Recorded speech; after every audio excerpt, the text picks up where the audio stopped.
gentlemen, my name is John Hickman. I'm the supervisor of the town of East Fishkill, and I'm so proud to be here today. This is our Arbor Day and our Earth Day celebration. The sun is not out today, it's raining, but I think it's a little bit appropriate because without the rain and without Mother Nature, we wouldn't have all the great things that we have. And as a matter of fact, today we'll be putting together rain barrels. We have a rain barrel right behind us and a crowd of anxious people ready to put together a rain barrel. So I'd like to thank everybody for coming today. I'd like to thank Lori Brangelman, who works for the town, who always puts on our Arbor Day celebration, and Bill Green, our rec director, and Christina is here from the rec department, and a wonderful event. Hopefully the sun will come out later, and just welcome everybody today. Thank you. Thank you very much. And with that, Lori, would you like to say a few words? My name's Lori Brangelman. I work for the town of East Fishkill. I'm in the beautification department, and I welcome everybody here today. Thank you very much. So we're going to start off with composting, and we have a master gardener. Her name is Chris Ferrero from Cornell Cooperative Extension. Thanks.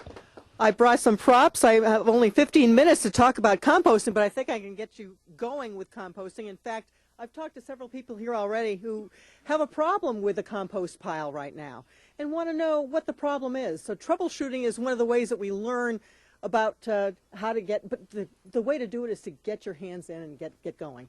So let me take some props out here.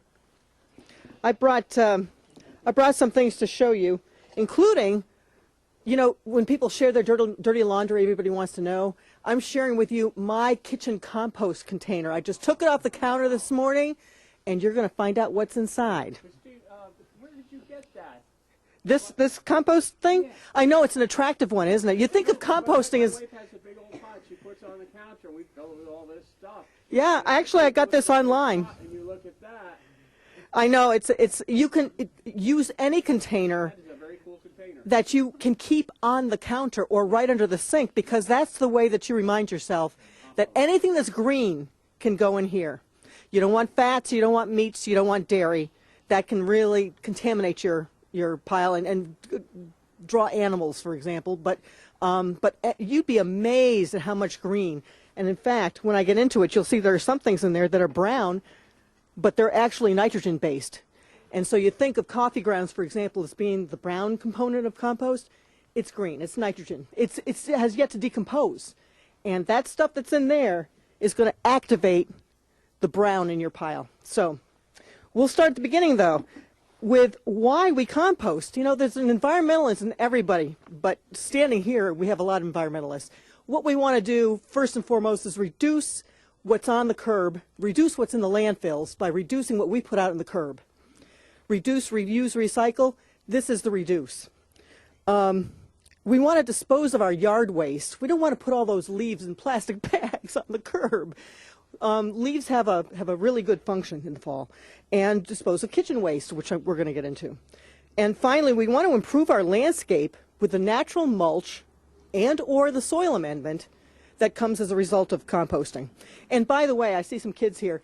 This is great entertainment and education for kids. To do this at home from the littlest age, you know, to get kids to participate is a really cool thing, both educationally and, like I say, the entertainment factor. So the definition, just to get into the basics, the definition of composting is managed decomposition. Literally, it's aerobic, which is oxygen requiring, decomposition of organic materials by microorganisms under controlled conditions. Thus, composting is managed decomposition. And a healthy compost pile, I mean, think of it this way. It's a microbial farm. It's decomposers like fungi and bacteria and mold, plus other grazing decomposers that are microorganisms like nematodes and critters like earthworms that feed on all of those. And they do what? They poop it all out as castings. And those are some of the most nutritious pieces of our compost, by the way. So composting reduces mass and volume of raw materials and transforms them into valuable soil conditioners. It's just as important in composting to draw out, to take it off the bottom, to shovel it out of the bottom like we were talking about, is the rewarding part. And the result is, thanks, black gold. And I'm going to show you some of my black gold. In fact, I'm going to show you right now. This is, and by the way, you know, if you really want to use your, in your pots, for example, this is my friend Linda. This is her screen. My screen is not quite as fine. She just put duct tape around a piece of this, and you can screen your, the bigger things out of your compost. And so what you get, actually mine isn't that screened because you'll see little eggshells, little pieces of eggshells in this. I'm going to put it right here. Oh, that's nice of you. Thanks, John. Just open this up. Do you want to fluff? Oh, come on, get your hands in there, John. There you go. Look at that. Look at all. You Look at tell all this Joanne great this is compost. what you want. This is great compost. That's This is black something gold. that happy worms make great compost. I shoveled that yesterday at 7 p.m. So yeah, I shoveled that out. Yes, yes. Just took a shovelful. But it's very, you know, it feels like very good soil, very good. Yeah, it's. Well, it's hard to say because it's the springtime now, and so we'll talk a little bit about that. But it can happen in. It depends on where you've got your pile and what you've got in your pile. It can happen in 3 weeks. It can happen in 3 months. You know, it depends. Or a year if you've got a lot of dry brown. Compost barrels can also be used for little workbenches. Would you need That's little right. special areas? Rain You barrels. can use the Rain barrels are very handy. Yes. Okay, so what we've got. The principle of composting is to balance your browns and your greens. And I've referred to browns and I referred to greens, but let me show you. You want 2 to 3 browns for every green, meaning that if I've got a couple bags, these are shredded leaves. And by the way, you know, we have a mulcher at home because we have a lot of leaves in the fall, but and the leaves themselves become mulch. You know, I put the leaves down. You put leaves down and run your lawnmower over them a few times, and you get leaves the size, crunched leaves the size that will be great mulch, will become soil at a point faster than big leaves will. But you put them in your compost bin, and there's your brown. But if you don't have that, like in the wintertime, I'm still putting kitchen scraps into the compost bin. I'm putting kitchen scraps in like crazy. There are no more leaves left, right? I had to take these off of, you know, I use these as mulch for some of my gardens. There are no more leaves yet left, so you take some newspapers and you shred them. And by the way, newspapers are really easy to shred, right? You shred lengthwise, and it can go really fast, what you get. Or from your shredder, right? Not the coated paper. Not the coated color. That's right. But the color, you know, the Poughkeepsie Journal, this is Poughkeepsie Journal, you know, and this was about 30 seconds worth of, so, you know, in the wintertime,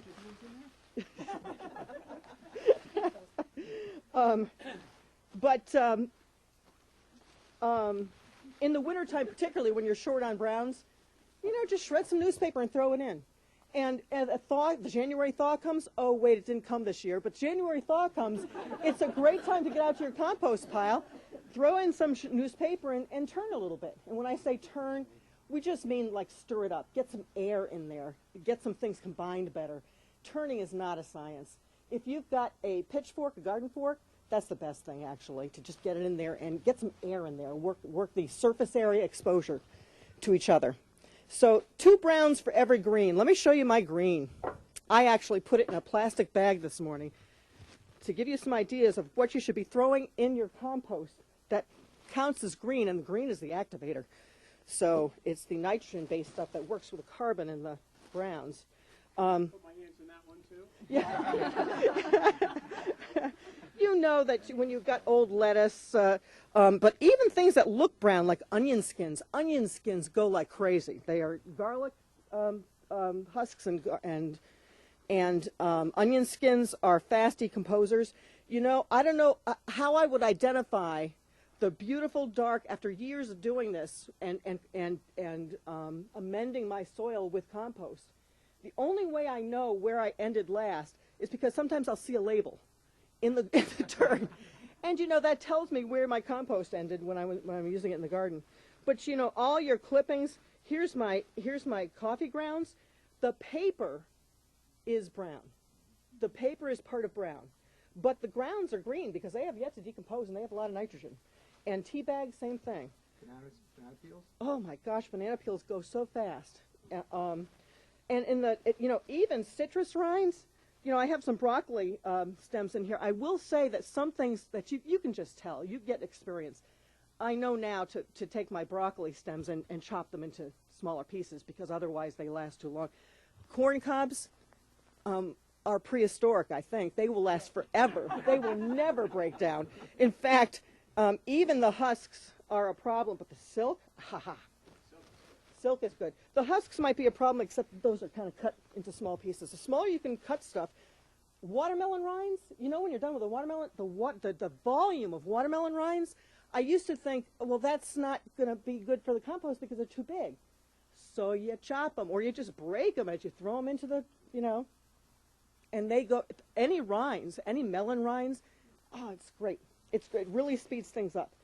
Even eggshells, and again, eggshells sometimes don't ever go away, but if you crunch them, like I will, as I'm putting them into the compost bin, hear that?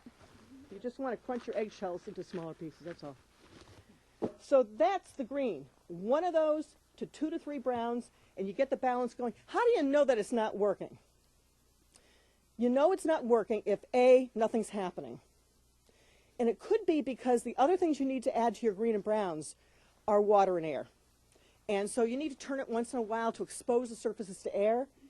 I just leave the cover off my compost bin when it rains once in a while. I don't water my compost bin. But if you've got the kind of yard, if your objective is yard waste, and you've got the kind of yard where you've got a lot of, let's say you have a vegetable garden, and you have a lot of clippings, cuttings, and grass clippings and things like, then you really are one of those people that probably wants to build bins out of lumber, and you just throw it in there.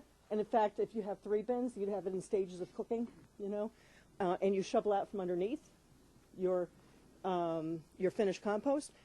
That's a very simple version. But that, particularly if it's in the sun, sometimes gets really dry and you have to take a sprinkler out there and, okay, so that will speed things up. And the balance of, you're not measuring brown versus green, but the balance you kind of monitor by this. If it's too much brown, it takes too long. If it's too much green, you know, people say, my compost smells. Bingo. It's not supposed to smell. Bingo. That means you've got too much green. Get a newspaper shredded and get it in there. Or take some of your pots from last year that have some soil in them, judiciously. Add some brown dirt. In fact, every year I buy less and less potting soil because this, 50% of this, live, lots of microorganisms in there.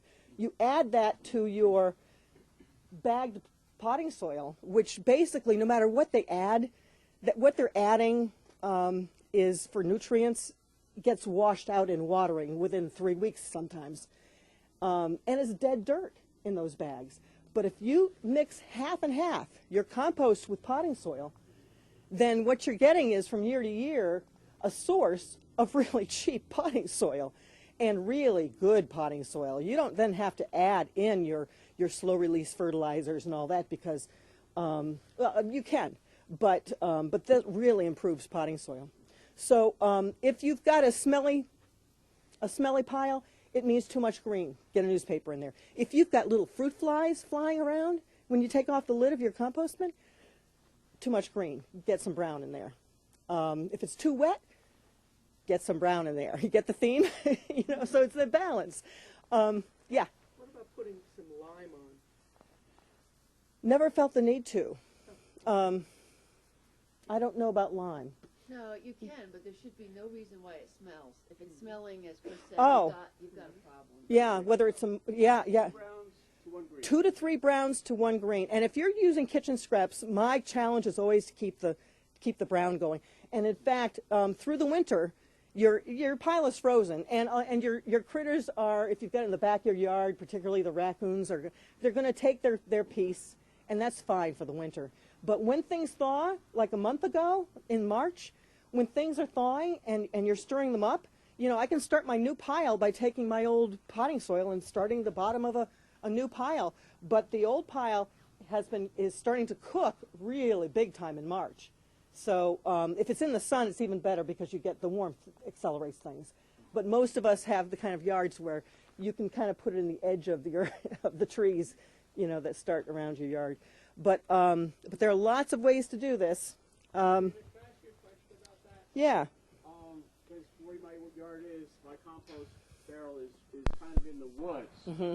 Should it be out in the sunlight to get some heat to Mine it? isn't. Is it better to make The- does it work better? The perfect world is what the holy grail among. We were talking about this. This is Kathy Smith, who's also a master gardener from Cornell Extension. The holy grail is, you know, the compost pile that is at the temperature where it is cooking fast internally, and that if you were to uncover it, for example, if you have grass clippings, and you know at some point you uncover it, steams, you know it's cooking inside. By the way, grass clippings are green until they are brown, so you can put a pile of grass clippings next to your compost bin, and if you don't need them as green, let them turn brown, turn them a little bit, and let them turn brown. Then you can add them in as brown, but the sun will help that.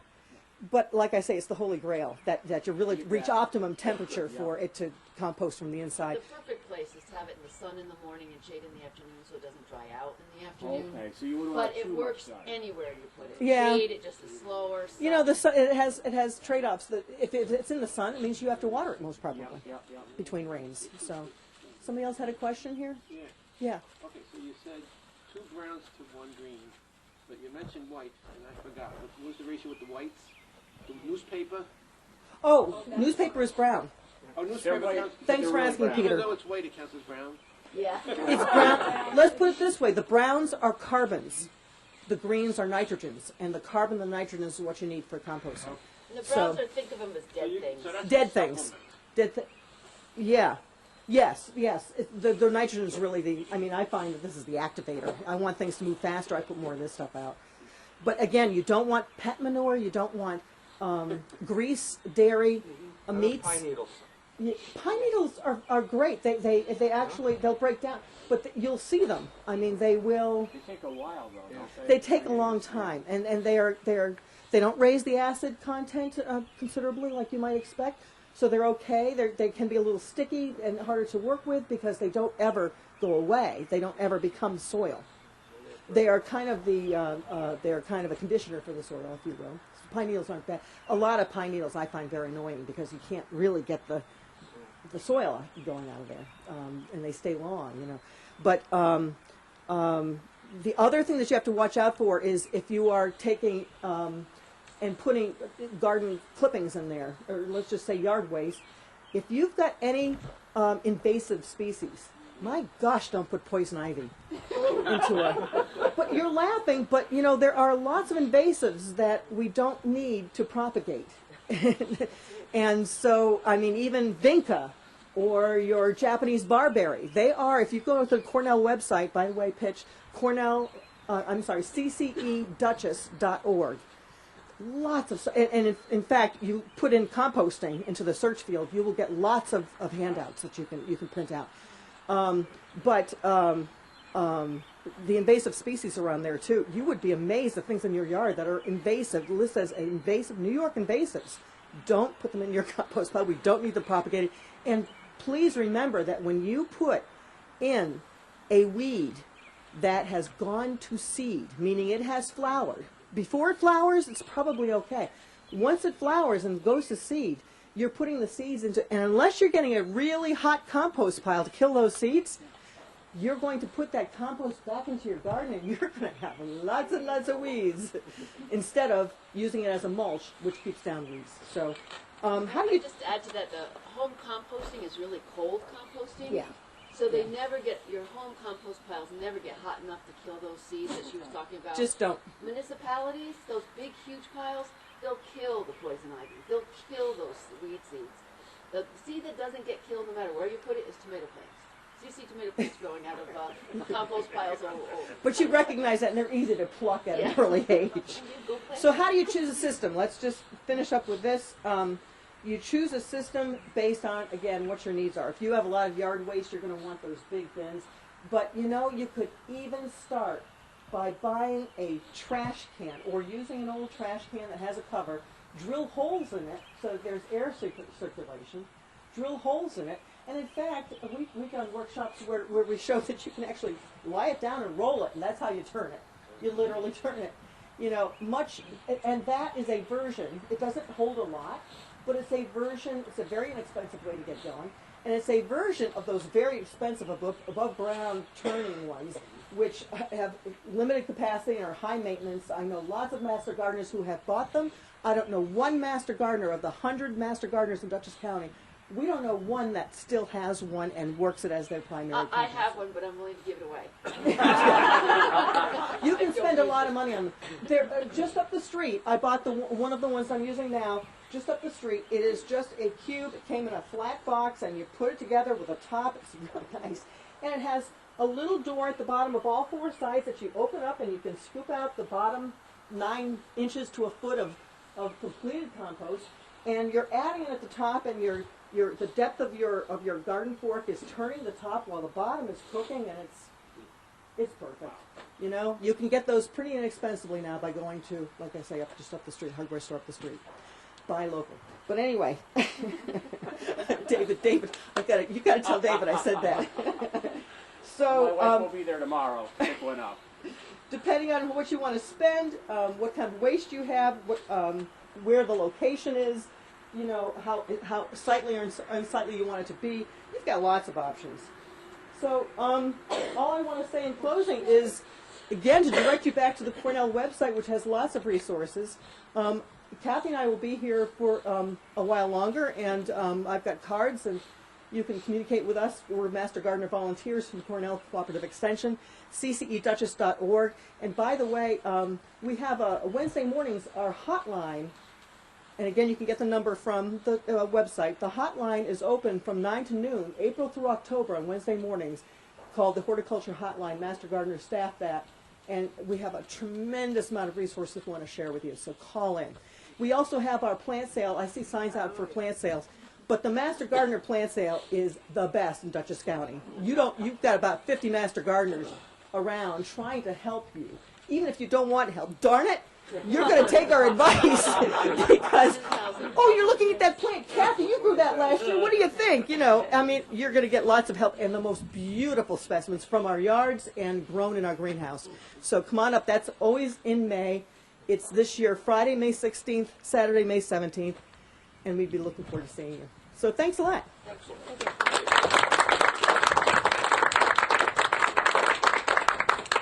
Hello again.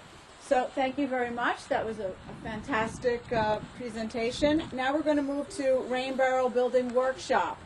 And we have Camille Marcotte here from Cornell. And is anyone else helping you? Yes, Kathy Smith.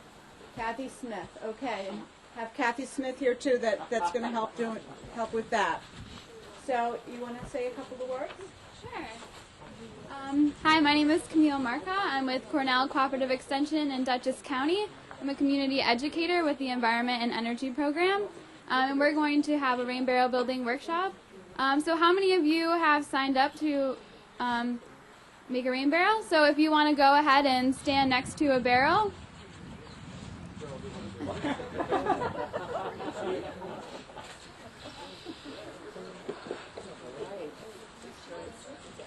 So if you didn't sign up today, but you might be interested in making a barrel, you can get in contact with me. I have cards, or you can visit our website, ccedutchess.org, and we can provide you with more information about how to come pick up a rain barrel building kit.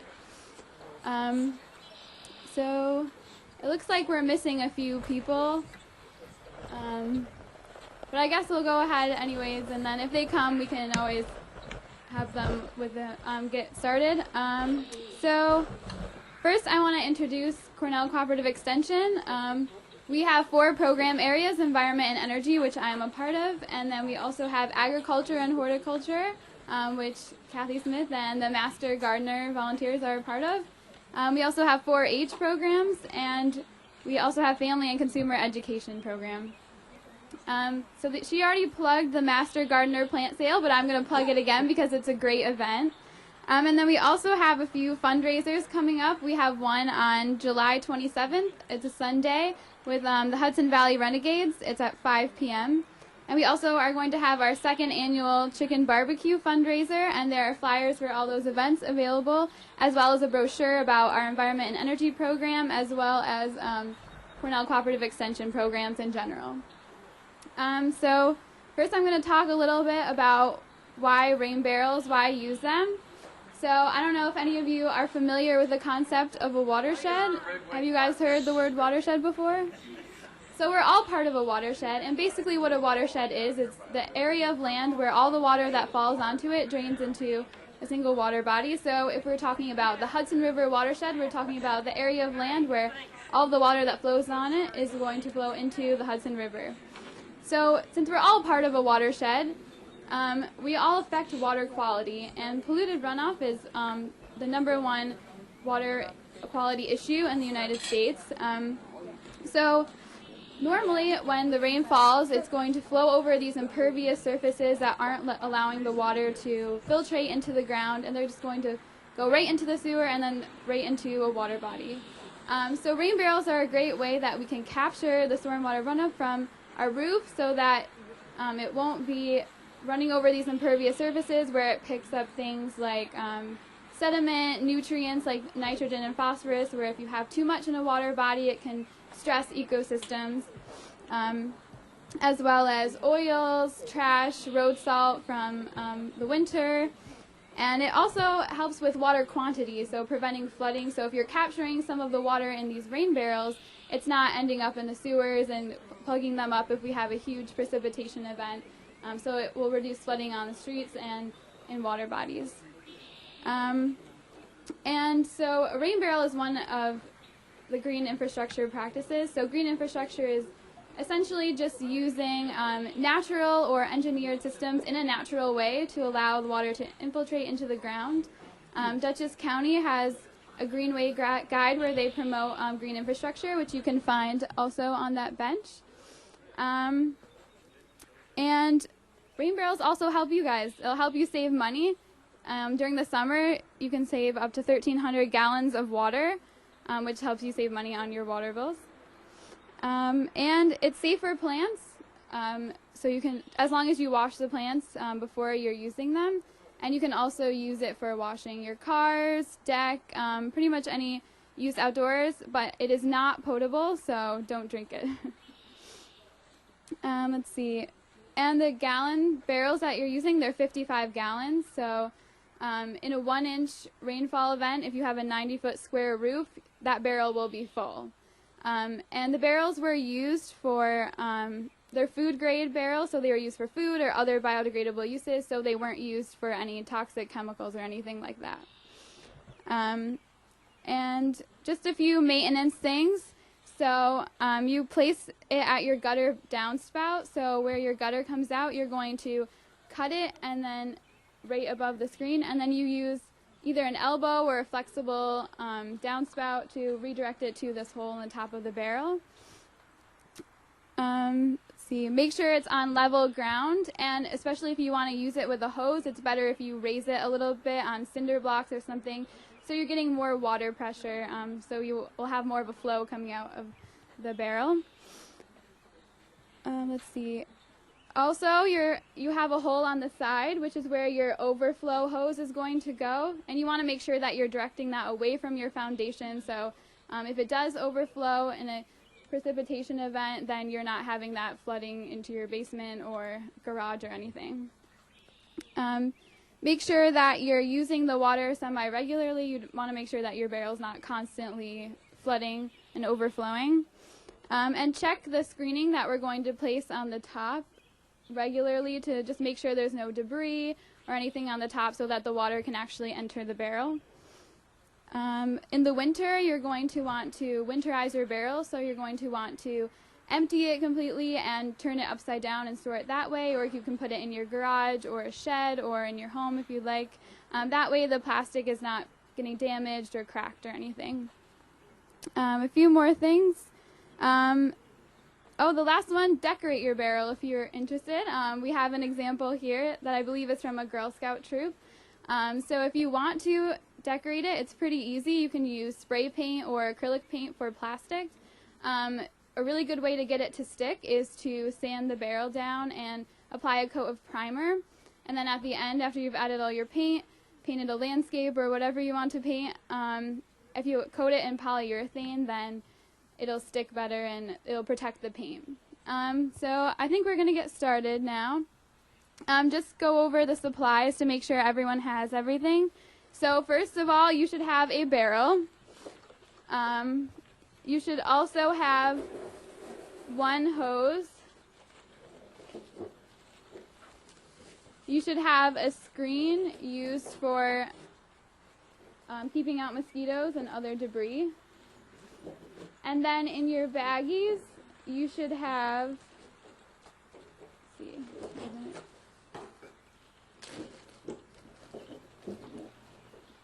you should have 2 rubber washers, 2 metal washers, a spigot, a clamp for your overflow hose, a male adapter, and a female adapter, and about 8 to 10 screws. So is anyone missing anything? Good? Okay, so we'll get started. We've already done the first few steps for you guys. Actually, let me pass out the instructions. Do you want to do that? Thanks, Kathy. So while Kathy's passing out the instructions, we've already actually done the first few steps for you. So we've cut the hole in the top of the barrel, which is where the water will be entering. We've cut a hole on the opposite side at the bottom for where the spigot will go. And we've also cut a hole in the side for the overflow. And we've washed them off a little bit. So we're going to skip ahead to step 5, and we're going to attach the spigot.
Crab apples.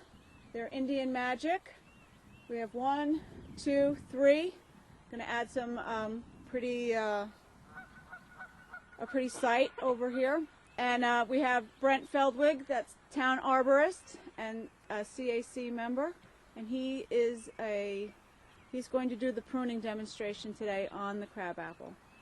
Well, thank you. Thank you, Lori. Again, I'm Brent Feldwig.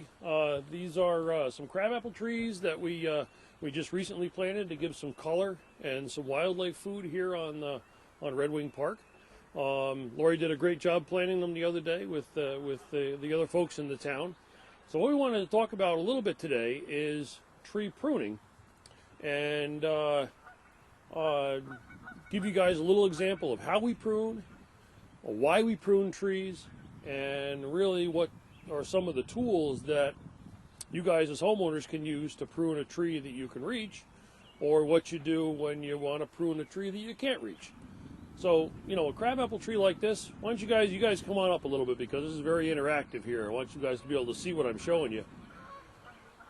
what we do when we prune a tree is really we're training that tree to grow in the right way and to grow in a healthy way and to grow so that the whole tree can grow and not just parts of it.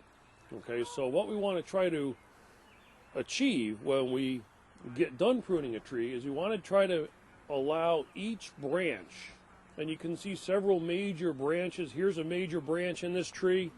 Here's a major branch in this tree. You've got some minor ones down here too, which are getting to be major branches. Here's a major branch in this tree, and here's another major branch in this tree. We want to try to get each one of these major branches to have kind of their own space in the overall crown of this tree. Okay, and this is a great example to look at because this tree has been nursery grown. Now it's out here in its planting site, and we want it to do well, we want it to establish well, and we want it to grow and be a healthy part of this landscape.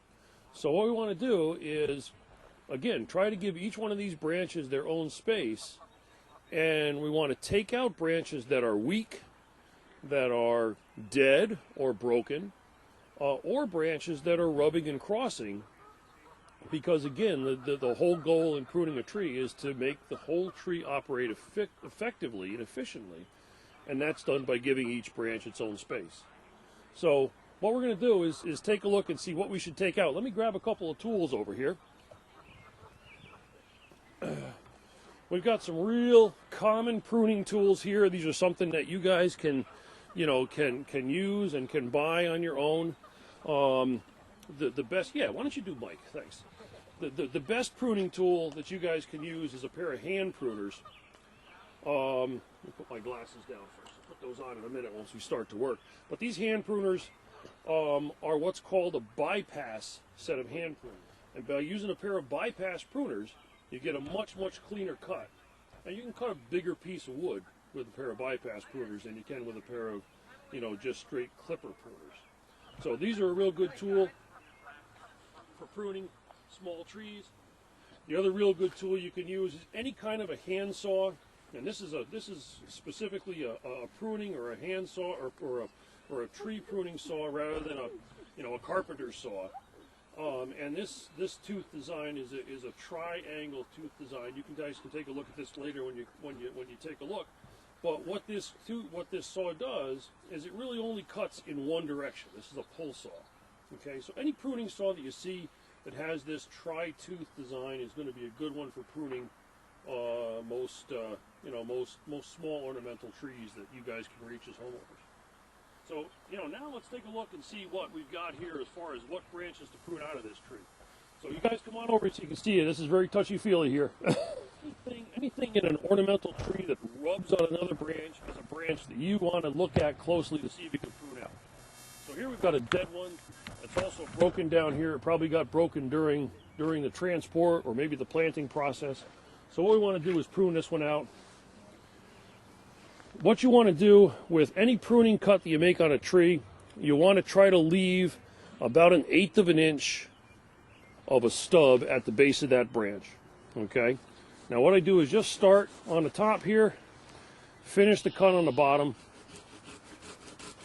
and I'm leaving that 1/8 of an inch stub, and that allows for that branch cut, which is anytime you cut a branch in a tree, you make a wound, and you want to allow the tree to have its best chance to heal that wound up.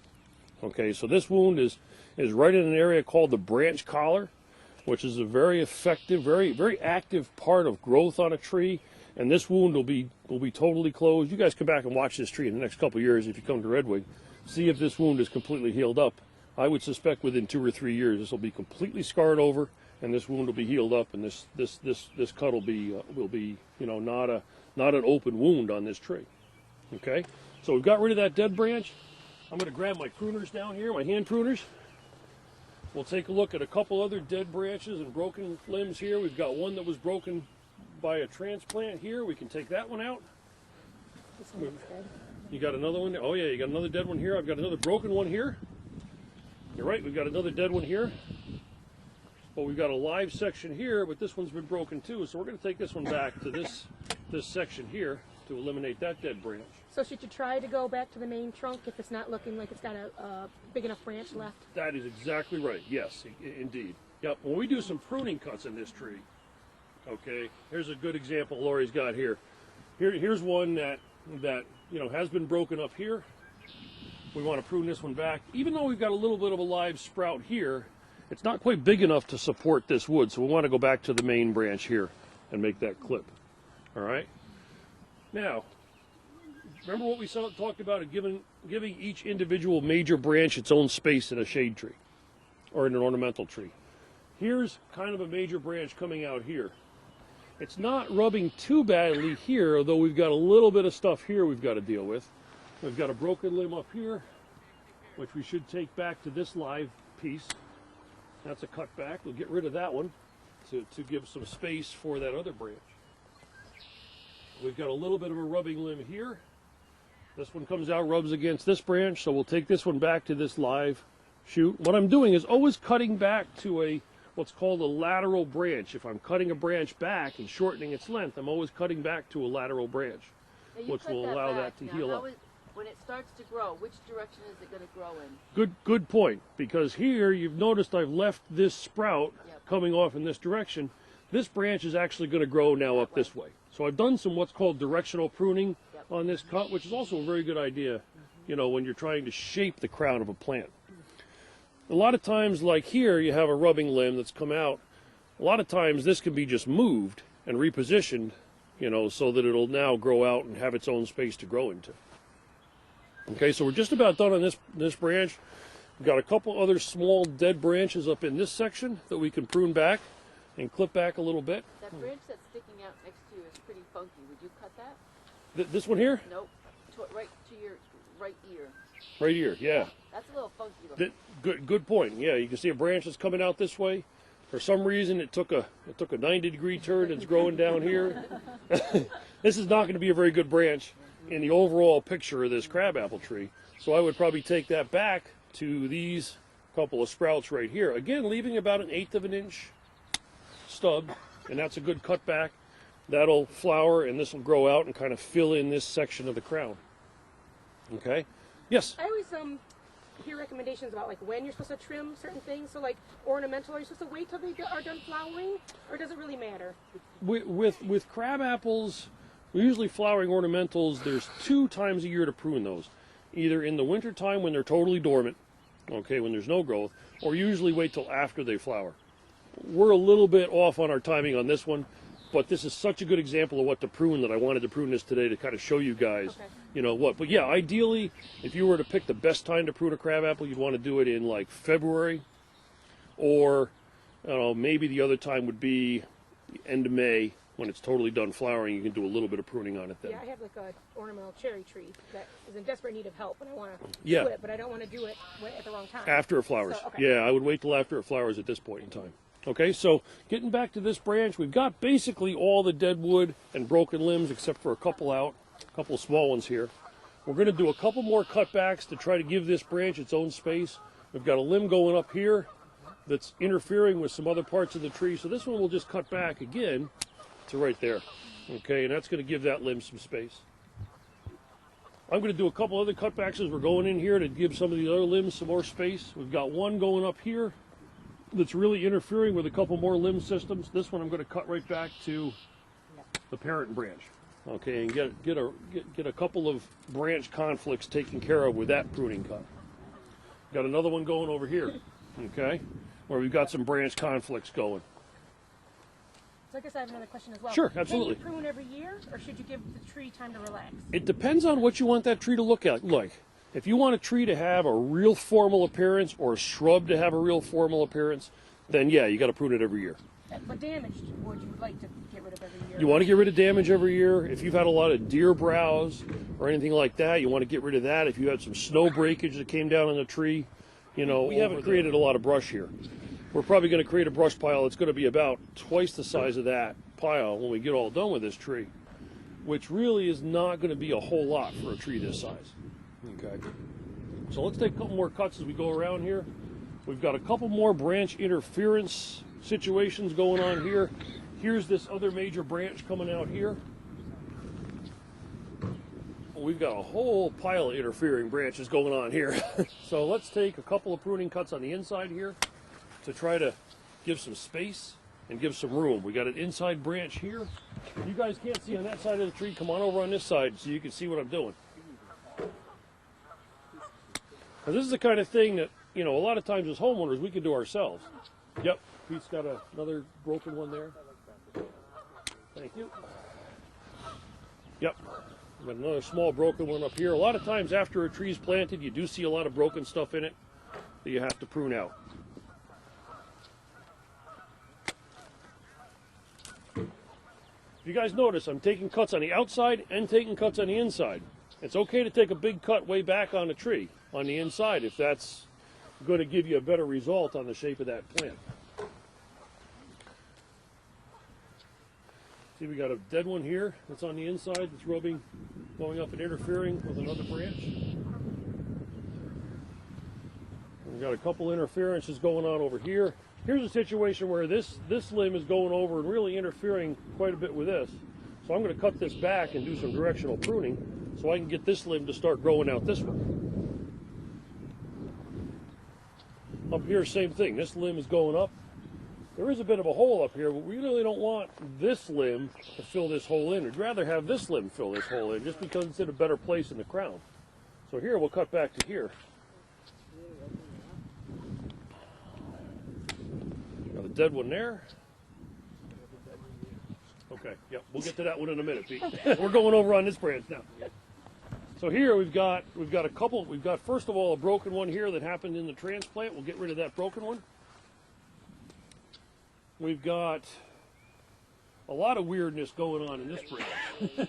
You know, this whole section of this branch is kind of going back toward the other limb here, but I don't want to eliminate all of this green on this piece of the tree. So we'll just do some cutbacks here to try to give this limb its own space. A little cut back there, a little cut back there. So now we've kind of created a little bit of its own space for this limb and also for this one. And we'll maybe do a little bit of a thinning pruning there and maybe on that one. Okay. So we've got another couple interior ones here, and I'll holler a little bit so you guys can hear.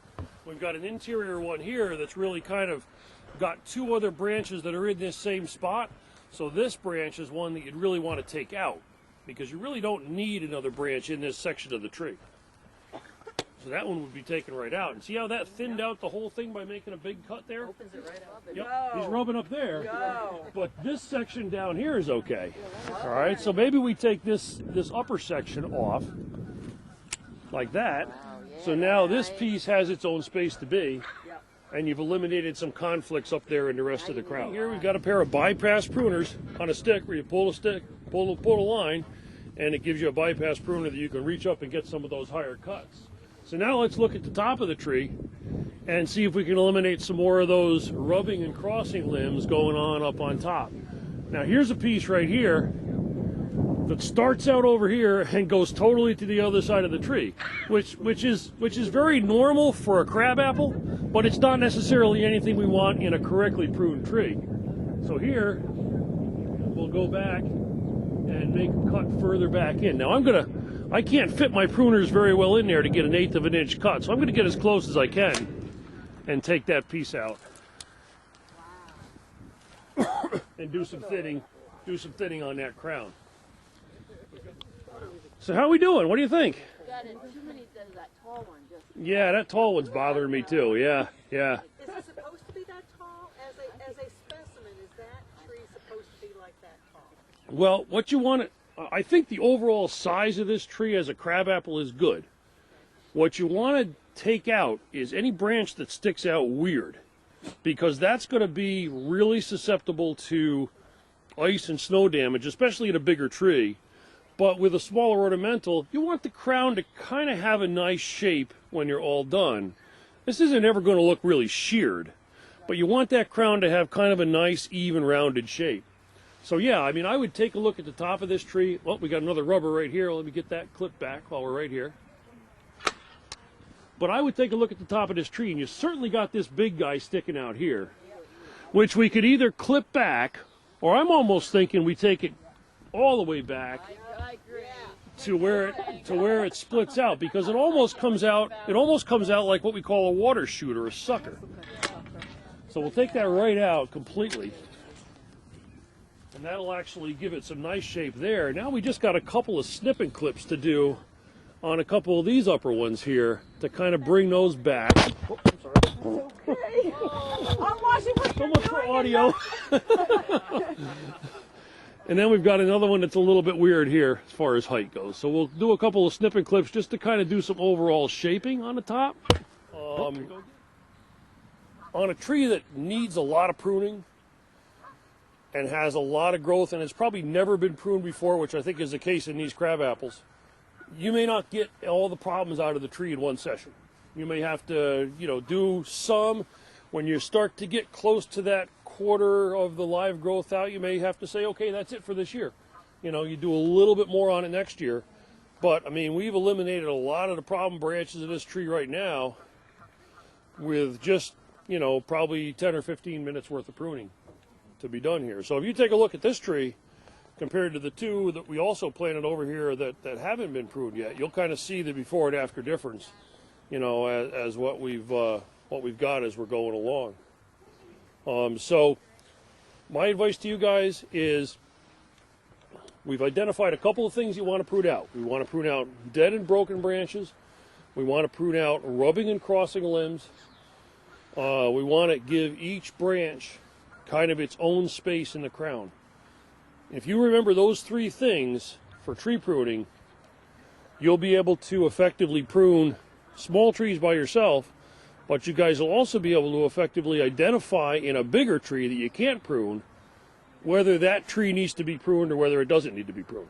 Okay, so look for those things. Because if you get in a bigger tree that obviously you can't reach from the ground, don't try it yourself. Call an arborist. We've got a number of dynamite arborist companies in this area that you can call that would come out and assist you. They've got the right equipment, the right insurance to be able to prune a bigger tree. So that would be my advice to you. But as homeowners, we need to know whether this tree needs to be pruned or whether it doesn't need to be pruned. And that's what you can look for. Those dead branches, those rubbing and crossing limbs, and those branches that are interfering with each other, that don't have their own space. I'm going to throw it out to you guys. What do you think are some other clues to tell you that trees in your yard need to be pruned? What do you think? You guys think any ideas? Coming against your house, maybe? Trees are coming against your house? Absolutely. Yeah, you got to walk down your walk and you got to lean out because the trees next to your house are so big that you can't get down the walk, or Eye level and below. eye level or below. You turn on your outside lights and no light hits the walkway because there's too many trees in the way of the lights. How about this? After a windy day, you walk out in your yard. Are there sticks in your yard on the ground? If there are, then you might have some pruning that needs to be done in your trees. You might want to call an arborist to get out and take a look because you probably have some dead branches up there that might be a safety hazard. Depending upon where that tree is and, where your house and your outdoor living areas are compared to that tree. A tree closer to your house or a tree over your patio or a tree over your swing set that your kids play on, you want to make sure that tree is safe rather than one that's, kind of on the back outskirts of your property on the edge of the woods. If you walk out on a windy day and you hear a squeak up in a tree, that tree needs attention. Does that mean something's rubbing? Or there might be a junction in that tree that's starting to get weak, something's moving in that wind. So windy days are a good day to get out and identify trees that need to have some help. Okay, Lori. Great job. Yep. Thanks. That was very informative. Thank you very much, Brent. So now we're going to move on to our tree planting, which is over there. So welcome everybody. So here we have a hole that's already been dug. We had a backhoe come in. We had the highway department of the town of East Fishkill. And we picked up a red maple. It's bald and burlapped. And it's in a cage. So the first thing we have to decide is where we're going to put the tree, and it's in a really good area in the sun, and red maples like sun. And we've got some good soil here. We've made some soil amendment. So actually the soil that we have, the pile that we have here is not the actual soil that came out of the hole. So we are going to make a soil amendment. We got some organic matter that we also put in the soil, and we have our mulch pile. Generally when you dig out a hole, you make sure that it's twice the size of the ball. And it has to be as deep as the ball. So I don't really have a... We have a shovel. We have a shovel that we can measure. This is the width. That's the width, yeah. From my hand down to Okay. the blade. So I think we did pretty good there. We're about twice the size there. And then we are also going to measure how deep it has to be. Up there. So we're doing pretty good there also. I think we did a good job on that. Now, can I ask you a question, Lori? Sure. Just as far as the depth of the hole, the hole should be just as deep as the ball. The ball shouldn't sit down. Should be level with the ground. Should be leveled, yes. If you're going to have to make a decision and it's not deep enough, you can always shovel out a little bit more, because what'll happen is it'll settle. Okay. You'd rather not have it be too low. You'd rather have it a little bit higher. Because you know it's going to settle. Exactly. Rather have it a little bit higher. About the burlap, leave it on or take it off. And I've been taught that it's really a good idea to take off the burlap. Burlap can last probably a good 50 years. I mean, it will break down, but it'll just take a really, really long time. The most important time of this tree's life is going to be the first year right now, how you take care of it. So you want to really have a good development of root. And if we leave this burlap on, the roots are not going to have anywhere to go exactly. And the roots are not really going to go down. They're going to spread out. So it's the best idea to take off this burlap, and then you're going to give this tree a really good chance at surviving down here.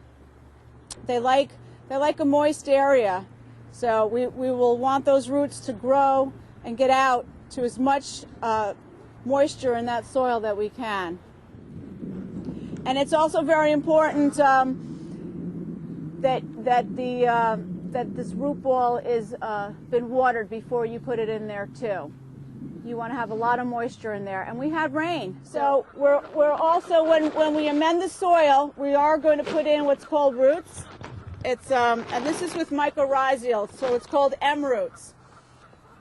So this tree is pretty much in shock. It's going to be in shock for a while. So when we add the special fertilizer, it's going to really help the roots grow, and that's very, very important, because for this to establish the first year of this tree, it's very important how we amended the soil and what's going on in the soil. Okay. I'll get the bag. Okay, yeah, we have to open that up. Okay. Okay, I think we can roll it in after John gets out of the way. Put this in. Are you going to put the ball in first? We're gonna mix the roots into the soil. So we'll do that. And then I'll pull this over here. When we grab the root ball, let's take the top and move it that way. And then we're going to roll this into the hole. Okay? Okay, that would be your cue.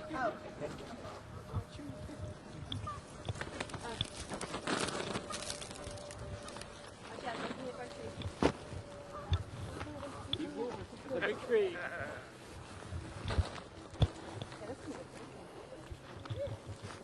Here it goes, Brent. All right.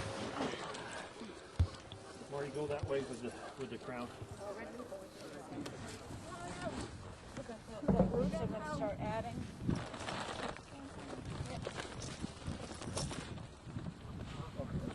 So you need about 3 pounds of this type of fertilizer, 3 to 5 pounds. And there's directions right on here, and it tells you depending on how big caliber tree that you have. Soil in there? Well, I want to use some of the rocks, not the amended first. Okay. Get some stability on it. There's some Move your face. Lindsay. there's some rocks over there. Walk towards that barrel. You see them? Rocks in the barrel. Rocks in the barrel. I just threw them in there. I knew we were going to need them. Soft down there. Well, yeah, we did have rain, so that at the root flare. And this is what you want above the soil. You do not want to cover this root flare. This is a very important part. And it's just like a little bump, so you can really, really see it here. It's very pronounced. So we're really good. When you buy things at the nursery, sometimes they'll put the soil right over the root flare, but you do not want to cover that. You want to make sure that you can see it, and you can. This is the New York State Department of Environmental Conservation. They were the ones who funded our trees. We got a grant, and we were approved for the grant, and it was a $1,000 Arbor and Earth Day grant. So I just wanted to let the public know. Yes, everyone should be involved here today. It's always good to have people looking at different directions. Thank you, John. And what that's going to do is called puddling in. What we want to do is make a nice loose, a nice wet slurry around the base, around the backfill soil. On and complete the filling the hole before you put down the black mulch. Correct. That will stay till the end to be the little bowl that you're talking about, or to go over Right. top. Well, the berm usually you can make that with soil. Oh, okay. You want that to be a nice hard area that will stay for you, and then you would cover the berm with the mulch. Okay. And the reason you do that, again, as I said, because you want to. It's kind of like funneling. You want to funnel the water right into the root ball and right into the area where all the roots are going to grow. And then I have to say, very important too, I said the first year of the trees is important, watering. Very important. Set up a rain gauge right by the tree. If you don't get an inch in a week, then make sure you supplement that. You need to give this tree an inch of rain or an inch of water every week. And as the tree gets larger, the area that you water needs to get larger, because you want to make sure the whole area where those roots are going to be growing, that's what you want to give the water. You want to make sure there's a tremendous amount of moisture in there. Yeah, what we did with this may look like too much water around the base of a new tree, but what we did was a technique that's not done too much in tree planting now, but is extremely effective, called puddling. If you look at this soil around the outside, the backfill soil of this tree, not the root ball soil, not the original soil, but the backfill soil, we've basically created like a slurry of mud and soil, of water and soil here. What that's going to do is that's going to really get a lot of contact between the roots in the root ball and the actual backfill soil that we've taken the trouble to amend and make better than was here before. That's what's going to make a tree like this survive. What you want to get rid of, you want to get a tree through what Lori called transplant shock. And that basically, that's a real technical name for the fact that the roots haven't grown out into the soil you planted this darn thing in. You know, so that's what you want to do with this technique of puddling. So you can't use too much water when you're planting a tree. Okay, because you got to get good contact between those roots and the new soil. So this was the berm that I was talking about. So we bermed it up, but it actually was made with soil, and then we put a nice mulch over it. We could make this look a little bit nicer, and not make it look so harsh. And this is another really important thing to remember. You should not have mulch touch the trunk of the tree. It's very important. And as you can see, I've pulled it away from there. And every year that you remulch this, because it'll break down when you go around it with your mower, you're going to spread it out. You have to just keep remulching it. And then try to keep the berm far away from the trunk of the tree. And the reason you want to do that is because this is a living organism. And if you put something around it and it's around it all the time, it will start to break it down. And then it'll be susceptible to other things. If you start, it'll start weakening the area, and then if an organism comes in that's not good, it will kill the tree. So you want to keep it away from there. And that's pretty much the finished product. You really got involved Yes, today. well, you can see the rake people got a little carried away there. So, and if we're good, Lori, come back here. Please come back here. I got to tell you what, I'd like to thank everybody for coming out for Earth Day and Arbor Day. Lori Brangelman, who's so good about working with all this. She works for the town so hard. She does a great job. The sun's coming out. Thank you, Lori. Brent Feldwig, our arborist, thank you very much for all your help. And Cornell Cooperative, we can't say enough about Cornell Cooperative for what they do, and they always support everything. So our tree is planted. We have a little more work to do this afternoon, but thank you very much, and thanks, and don't forget today's Arbor Day, and don't forget Earth Day, because without the Earth, where would we be? Thank you very much.